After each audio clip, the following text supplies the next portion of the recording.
Assalamualaikum warahmatullahi wabarakatuh. Kembali lagi bersama WAB Waktu Anak Berprestasi.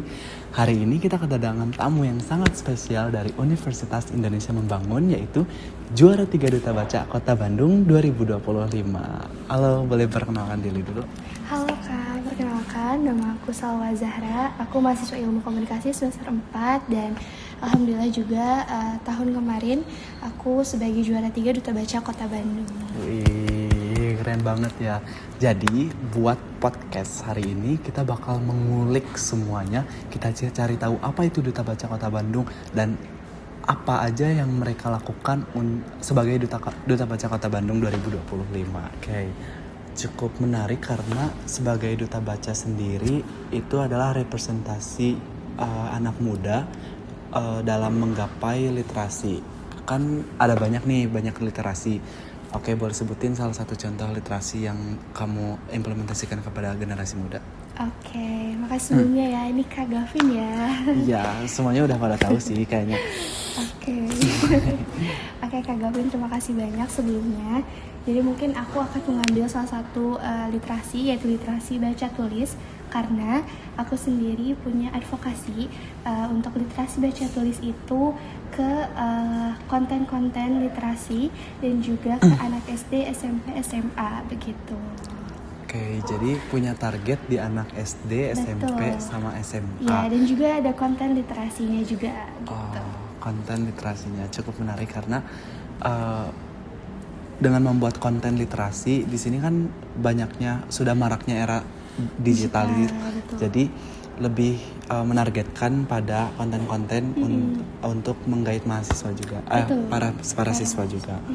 Oke, kalau misalkan literasi itu adalah sebuah hubungan asmara, Kak Salwa, gimana sih buku apa yang berhasil bikin kamu jatuh cinta sampai memutuskan untuk berkomitmen sebagai seorang Duta Baca Kota Bandung? Oke, kalau untuk buku sebetulnya aku sendiri jarang baca novel karena aku suka buku self improvement dan yang bikin aku jatuh cinta ke buku gitu ya. Itu ada salah satu buku dari James Clear yang judulnya Atomic Habits gitu. Jadi buku ini tuh menceritakan bagaimana sih kita gitu ya bisa membiasakan hal-hal yang memang dulu-dulunya tuh kita belum bisa gitu. Karena dari kebiasaan itu kita akan menjadi sebuah kenyataan gitu. Ketika misalnya Kang Gavin gitu ya suka sama suatu makanan favorit gitu ya. Nah, pasti kan Kang Gavin juga terus-terusan mencari makanan atau misalkan malah membuat makanan itu gitu ya. Jadi memang buku ini adalah salah satu buku yang sangat berpengaruh kepada kehidupan aku gitu. Oke, self improvement itu sangat menarik banget Yeah. buat dicari tahu. Tapi kalau pernah dengar nggak sih kalau misalkan ada anggapan orang yang hobi baca buku itu pasti introvert, terus serius dan juga kurang pergaulan. Kalau bahasa gaulnya mah kuper lah. Oke. Sebagai duta baca yang aktif, mitos mana yang paling pengen kamu patahkan? Oke. Mitos yang tadi yang Kang Gavin sebutkan ya gitu. Karena menurut saya untuk seseorang yang suka baca buku malah dia tidak menutup lingkungan. Karena ketika dia membaca buku dan memahami, karena konteks literasi itu bukan hanya sekedar membaca buku, tapi memahami bagaimana konteks-konteks di luar buku atau bagaimana memahami kehidupan yang di sekitarnya gitu ya. Dan itu bakalan membentuk suatu kepribadian. Dan perlu diingat bahwa introvert ini hanyalah sebuah sifat gitu Kang. Jadi bukan sosialisasi yang memang introvert dan extrovert gitu. Kita harus memahami perbedaan ini gitu. Bahwasannya orang introvert bisa extrovert kalau dia bisa menyeimbangkan dan masuk ke dalam dunia orang lain gitu. Tuh teman-teman, jadi orang-orang yang hobi baca buku bukan orang-orang introvert atau kurang pergaulan, tapi mereka ingin mencari tahu lebih. Betul. Dan juga dari wawasannya juga ingin bertambah, karena dari buku sendiri kan buku mempunyai makna yang buku jendela dunia. Jadi kita harus respect dan juga menghormati apa yang every single thing yang mereka lakukan. Betul. Oke. Selanjutnya ada dalam dunia perbukuan ini fun fact sih, agak lucu juga. apa sih yang menurut kamu red flag dalam dalam buku? Misalnya melipat halaman di buku, dan apa yang menurut kamu green flag? Misalkan membeli buku original atau kamu menyampul buku agar buku lebih awet atau apapun. Jadi ada satu yang red flag, menurut kamu red flag memperlakukan buku, dan menurut kamu green flag untuk memperlakukan buku. Oke, untuk red flag sendiri ya, kayaknya banyak orang yang mungkin melakukannya, yaitu mereka udah beli buku tapi nggak dibaca. Itu sih red flag banget ya, Iya jujur. sih. Tapi sebenarnya teman-teman nggak apa-apa juga sih, maksudnya nggak langsung dibaca. Tapi yang paling red flag tuh kalau buku itu tuh karena lama nggak dibaca jadinya kayak banyak debu gitu. Itu paling kayak mungkin ya, kalau aku sendiri tuh sangat memuliakan buku. Jadi kalau bisa gitu ya, buku tuh jangan disimpan di mana aja dan jangan disimpan di dalam lemari gitu, karena kan takutnya kayak kotor, berdebu gitu ya. Jadi itu nggak banget lah menurut aku gitu. Terus kalau misalkan untuk green flag-nya sendiri, aku sih suka banget sama buku yang disampul. Disampul. Suka banget Terus gitu. ditambah stiker-stiker lucu atau Iya, bisa kayak gitu sih. Cuman kalau karena kan kalau misalkan bukunya disampul, kita misalnya mau di mana aja gitu ya naruhnya, atau misalnya kita mungkin bawa buku keluar gitu kan lebih enak Lebih juga awet. dipandang Lebih awet gitu kan, juga kan? lebih awet juga. Iya. Ya, ngomongin yang red flag tadi, mungkin dari Duta Baca sendiri menyediakan tempat untuk mendonasikan buku atau gimana? Oke, baik. Karena Duta Baca Kota Bandung ini di bawah Dinas Arsip dan Perpustakaan Kota Bandung, itu sebetulnya untuk kami sendiri gitu ya saat ini itu sangat membuka donasi buku gitu ya. Nah, untuk akses bukunya sendiri karena memang kita brand ambassador-nya Dinas Arsip. Nah, teman-teman kalau misalkan mau ikut serta gitu ya dalam kegiatan literasi, itu bisa langsung ke Dinas Arsip dan Perpustakaan Kota Bandung gitu ya. Karena selain kita mendonasikan buku dan sebagainya, kita juga punya kegiatan-kegiatan yang menarik dalam literasi. Tuh teman-teman, jadi Duta Baca Kota Bandung bekerja sama Dinas Arsip untuk menyediakan semua tentang literasi. Jadi Betul. teman-teman bisa langsung kepoin IG-nya Duta Baca dan juga kepoin Bandung IG-nya di Sarpus. Bandung di Sarpus. That's a good. Oke, di zaman sekarang kita lebih sering scrolling media sosial ya kan, Teteh, daripada membalik halaman buku. Menurut Teteh sendiri, trik apa yang biar otak kita nggak kena mental gara-gara kebanyakan konten receh yang gak jelas, dan balik lagi fokus ke bacaan yang berkualitas? Oke, jadi fun fact ya Kang ya, sebetulnya untuk literasi digital itu sangat bagus ya. Karena kita juga kan sekarang harus menyesuaikan perkembangan zaman. Tapi yang mungkin teman-teman baru tahu nih ya, kalau misalnya kita baca buku, itu akan membuat otak kita tuh jadi lebih sistematis gitu daripada kita lebih kompleks. Betul, karena literasi mungkin konten-konten saat ini gitu ya, itu hanya berfokus kepada waktu. Jadi misalnya 30 detik. Jadi kan kita hanya scrolling dan kita hanya tahu bungkusannya aja gitu dari informasi. Kita nggak masuk ke dalamnya. Maka dari itu kenapa kita memang diharuskan untuk membaca buku fisik, karena mungkin selain untuk otak kita bekerja lebih sistematis, tapi buku itu juga bisa dirasakan sama kita gitu. Jadi ada vibes tersendiri dalam membacanya. Betul. Satu sama lain. Begitu. Jadi ada interaksi, ada Yeah. juga kayak feelings, commitments antara pembaca dan Buku. artikelnya juga. Gitu.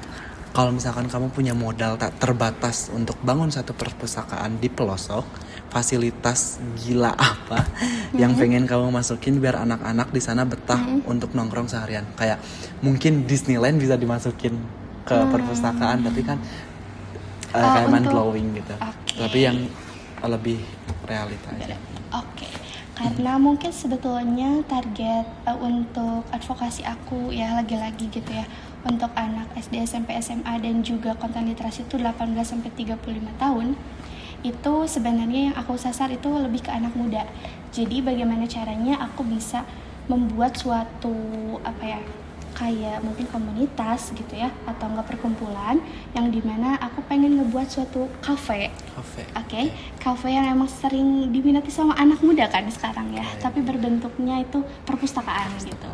Dan selain perpustakaan juga, aku pengen di cafe itu tuh selalu ada event yang memang sangat berpengaruh gitu ya terhadap literasi anak muda sekarang gitu. Oke, karena kan di kota Bandung sendiri banyak banget coffee shop Betul. yang ada. Terus kan targetnya kayak banyak WFC. Iya, WFC. Terus kayak mahasiswa juga pasti ke kafe after kuliah sama teman-temannya dan nongkrong sebagainya. Terus ditambah ada fasilitas perpustakaan mungkin lebih nyaman lagi. Betul. Karena mereka datang ke kafe juga nggak bakal cuman pesen cuman minum pesan gitu minum ya. terus nggak bawa ilmu apapun, tapi mereka bawa daging yang bisa dicerna di kemudian hari. Oke. Terus tahu nggak, banyak banget film yang diadaptasi dari buku. Terus kebanyakan film itu bikin penonton kecewa karena film yang diadaptasi dari buku nggak sesuai ekspektasi penonton. Menurut kamu sendiri, lebih baik baca bukunya dulu baru nonton atau nonton dulu baru baca biar nggak kecewa sama ekspektasi? Oke, kalau misalkan opini berarti ya ini masuknya. Kalau aku pribadi, karena mungkin aku juga suka nonton film ya. Jadi sebenarnya yang paling bagus sih baca dulu, karena film itu kan hanya potongan-potongan ya biasanya gitu.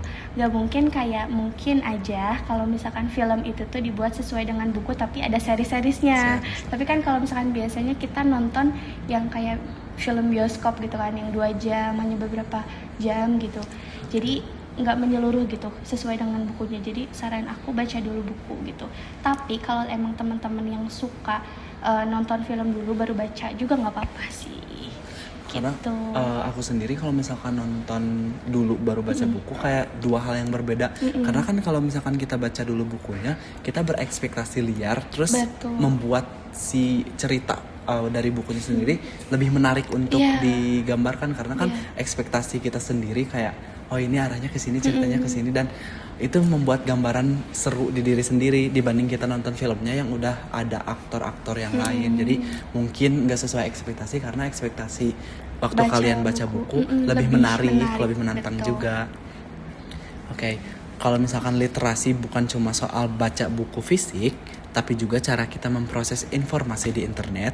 Sebagai duta baca, gimana cara kamu ngajarin teman tongkrongan kamu biar nggak gampang termakan judul berita yang clickbait? Karena kan ada yang judulnya menarik, ternyata nggak sesuai dalamannya.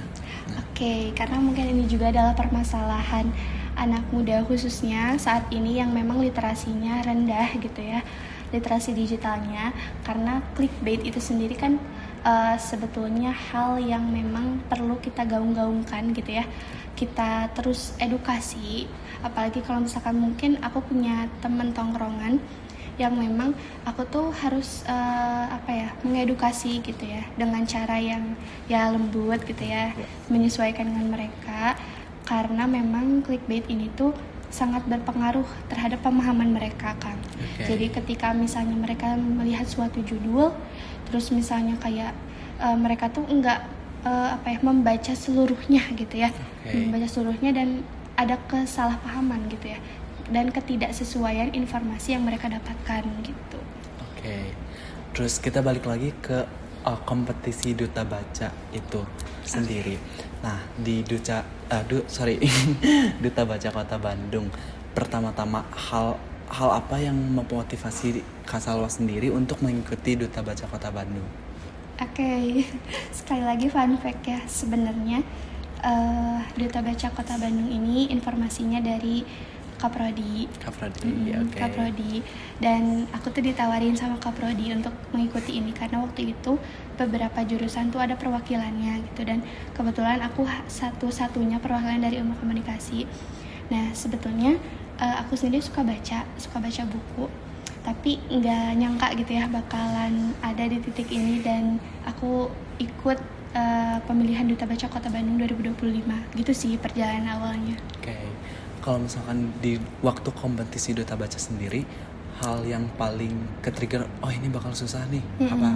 Karena kan banyak banget kegiatan. Nah, kegiatan apa yang bikin stres banget buat diikutin? Jadi ini sebenarnya pertanyaan yang sangat sulit untuk dijawab. karena mungkin aku juga membawa nama Duta Baca Kota Bandung. Iya. Sebetulnya nggak ada yang sulit sih Nggak kan, ada yang sulit. tapi lebih ke pertanggungjawaban dan iya, juga beban yang dipegang gitu ya. Karena ketika kita sudah memiliki gelar sebagai duta, kita tuh akan menjadi representatif gitu ya dari lembaga tersebut begitu. Jadi memang sangat banyaklah tantangannya, mungkin aku tidak bisa sebutkan satu persatu begitu.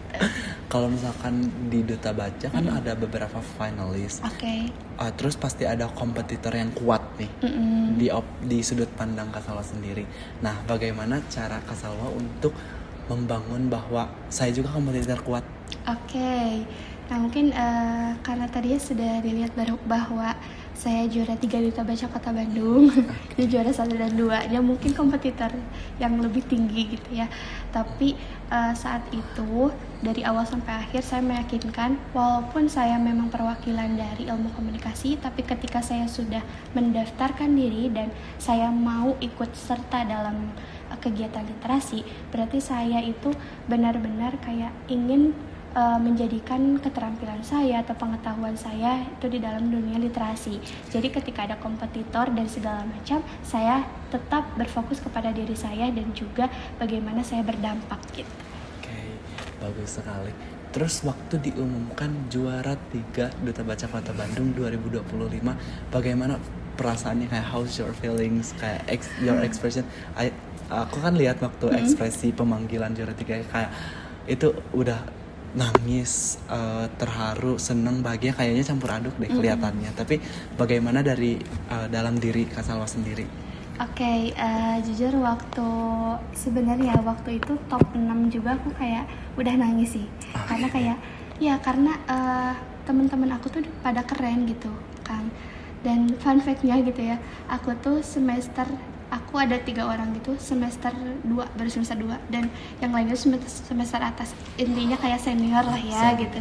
Dan juga mereka emang punya prestasinya udah lebih banyak, jadi gak nyangka juga bisa top 6 terus dipanggil lagi top 3, kayak wow gitu, kayak tidak nyangka banget. Karena kayak di antara juara 1-2 aku yang semester 2 gitu di situ.